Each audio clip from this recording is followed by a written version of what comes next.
You're listening to the Daily Mishnah Podcast with Benedict.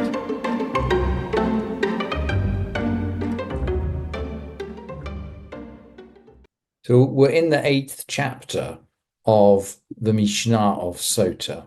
We're in the laws of war. And interestingly, the Mishnah begins with a speech. Well, okay, first of all, it begins with a speech of encouragement to the troops that you don't have to be afraid.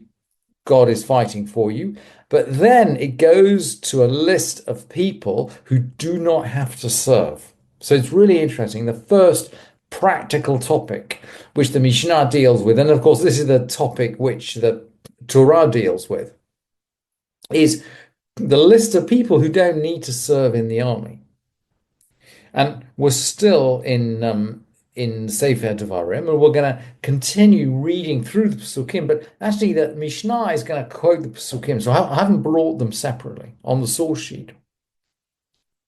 But the Mishnah is going to quote each verse, each pasuk, and it's going to explain it. And it begins, V'dibru hashotrim el ha'am lemor. So the officers address the people. So the previous speech, the speech of encouragement, was given by the Meshuach Milchama, the Kohen, the priest who was anointed to lead the people into battle. And now we're talking about the shotrim, the kind of the officers, the soldiers. The officers address the people. Who has built a new house but not dedicated it? He should go back to his home, lest someone else dedicate it. In case he should die in the war and someone else should dedicate it. That's what the verse says. And the Mishnah then now explains, we're going to be exhaustive here. We're going to be inclusive. It doesn't make any difference. Maybe you built a house for holding straw in. I mean, it's still a kind of house you might live in. You might eventually sleep out in this house or turn it into a house. It's considered a house for this purpose. It doesn't matter whether it's someone who builds a straw house, beit bakar, someone who builds a house for cattle, beit ha'etzim, someone who builds a house for wood, beit ha'otzarot, a storehouse, whatever, all of these kind of houses. It doesn't matter what this kind of house is, you're considered to have built a house. And by the way, we're similarly expansive in the sense that you don't actually have to build it. I mean, this will speak to our 20th century way of doing things. You actually don't have to build the house. So it's exactly the same whether you build it or whether you buy it, whether you inherit it, or maybe someone gave it to you as a present. If it's a new house, you go home.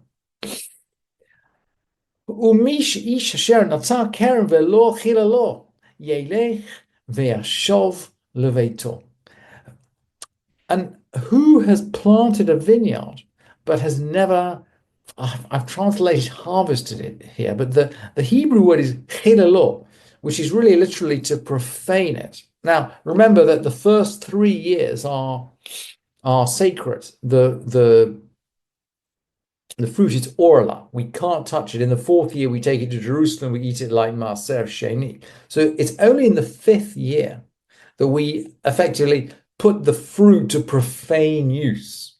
So that's why the Mishnah is here. Is talking about hasn't profaned it. It means hasn't harvested it for profane purposes. So you plant a vineyard, actually, you get 5 years off the army. Really, really interesting. And really, really, really emphasizes the discussion in the first Mishnah about the fact that we don't have to break all boundaries to win this war. God's fighting with us in this war. We can afford not to have certain people with us. We're going to see, interestingly enough, by the way, that Talmidei Chachamim, Torah scholars, are nowhere on this list. Nowhere on this list. But certainly people who plant vineyards are absolutely on this list. Mi ha'ish Asher nataker v'lo chilalo, someone who planted a vineyard but hasn't taken it past its fourth year. Yelech v'yashov leveito, let him go and let it go back to his house. Echad hanotea kerem, now the Mishnah comes in. It's the same whether he planted a vineyard. Ve'echad hanotea chamisha ilanei ma'achal. Maybe he planted 5 fruit trees. In other words, remember we learned already in the Mishnah of Zeraim that once you planted 5 fruit trees, we learned this in the Mishnah of Shavuot, that once you planted 5 trees, you're considered effectively to have planted a field of trees. That's an orchard. An orchard is 5 plus. So you plant 5 trees, you're considered to have planted a kerem, a vineyard, as long as they're fruit-bearing trees. And even if they're different species, it works. It works. And we're going to be expansive again. The same is true whether he planted.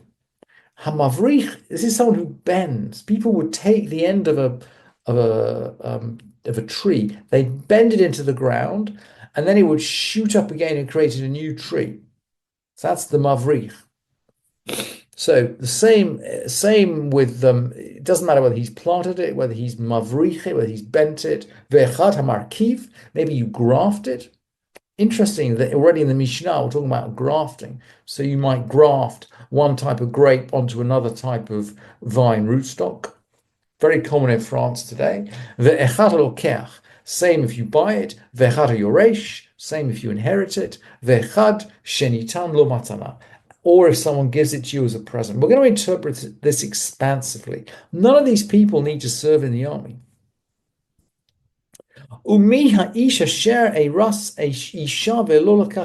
And who has betrothed a woman and not yet, well, taken her literally, but obviously this refers to marrying her. In the time of the Mishnah, you'd have, maybe a whole year between betrothal and marriage. And similarly, the Mishnah is going to carry on. Yelech v'yashuv leveito, he shall go back to his house. So we're going to be expansive. Echad hamares et habetula, the same if you betroth the virgin. Ve'echad hamares et almana, same if you betroth the widow. Filu shomeret yavam, even someone who's a shomeret yavam, even your brother-in-law's, your deceased brother's wife, even your sister-in-law, after the death of your brother. Even someone heard that his brother had died. Even someone who heard his brother died in war. He actually returns home and goes back. Well, the Mishnah says go back to him. I think it should probably go back to her. So he's effectively considered married to this woman now. He goes back to her. Kol elu shomim divrei kohen me'erchei milchama v'chozrein. All of these hear the priest's words. Interestingly, we're talking about the priest now, not the shotrim. They hear the priest's words and they go home. Umasapkin my mumazon. So they supply water and food. So they're still on war duty. They're still on war duty, but they're basically supplying their quartermasters, their suppliers. They supply water and food. Umataknin et hadrachem, and they repair the roads. So they are basically making sure that the infrastructure works for war, but they don't have to fight. Now, in contrast, there are some who absolutely don't return home. Ve'elu she'einan chozrim. So what are the ones who don't return? Habonei bait shar. Maybe someone who builds a gatehouse. This is clearly something you're never going to sleep in. Achsadra. And achsadra is a kind of a portico. So it's a colonnade around your house. Umarpeset. A marapeset is a balcony. Basically, you straighten up one of the roofs of the house so you can go out and sit on it. Someone who plants 4 fruit trees, so we don't quite make it to an orchard. Or 5 trees which are not fruit bearing. If they're not fruit bearing, somehow they don't make the grade. Someone who took back his divorced wife. So there's a special halacha in Sefer Devarim that someone who marries halokech isha, I think it's the expression is chadasha, someone who takes a new wife is free from the army for a whole year. That's explicit in Sefer Devarim. So we're going to apply this just to someone who takes a new wife rather than taking back his wife who he has divorced. I suppose it means as well, if you divorced your wife and take her back, you don't immediately get a year out of serving in the army. Someone who takes back his own divorced wife. A divorcee who marries a Kohen Gadol, well, this is an illegal marriage. Or an ordinary priest marrying a divorcee or a chalutza. And then we're going to have a list of other sort of forbidden relationships or forbidden marriages. Mamzeret, Netina Yisrael, a mamzeret or a netina. This is someone who's not Jewish to a Jew. But Yisrael, a mamzeret and natin, a Jewish girl to a mamzer or a natin. Lo haya choser. They don't go home. So these marriages, they don't go home. All the other marriages do. And then along the same lines, Rav Yudah Omer, af. Rabbi Yudah says, if you build a house on its foundations, in other words, you've bought this house, you've knocked it down, you've just kept the foundations, and then you rebuilt it on the foundations. Very common in, well, certain suburbs of Washington, D.C., I think, right now. Also a little bit in London. You haven't. Rabbi Yudah is saying, look, it's not quite a new house. It's more like an extended refurbish or rebuild. At this point, you don't go home. Lo haya choser. Rabbi Eliezer Omer, and Rabbi Eliezer is going to come in now. Af habonevait levenim b'Sharon lo haya choser. Someone who builds a brick house in the Sharon doesn't return home. There was something about the Sharon that made these houses very unstable, either because it was liable to earthquakes or because the quality of the bricks was very poor. But brick houses in the Sharon actually had to be rebuilt once every few years anyway. So I think the commentaries say once every 7 years. A brick house in Sharon is a temporary house, really. It's not a permanent house. And someone who builds a temporary house, according to Rabbi Eliezer, does not have the right to return home. So in summary, the Mishnah is expansive in its definition of people who do not have to serve.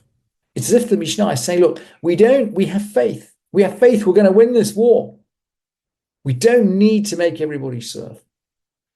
But interestingly, the Torah scholars do not make it anywhere to this list of people who don't have to serve in the army.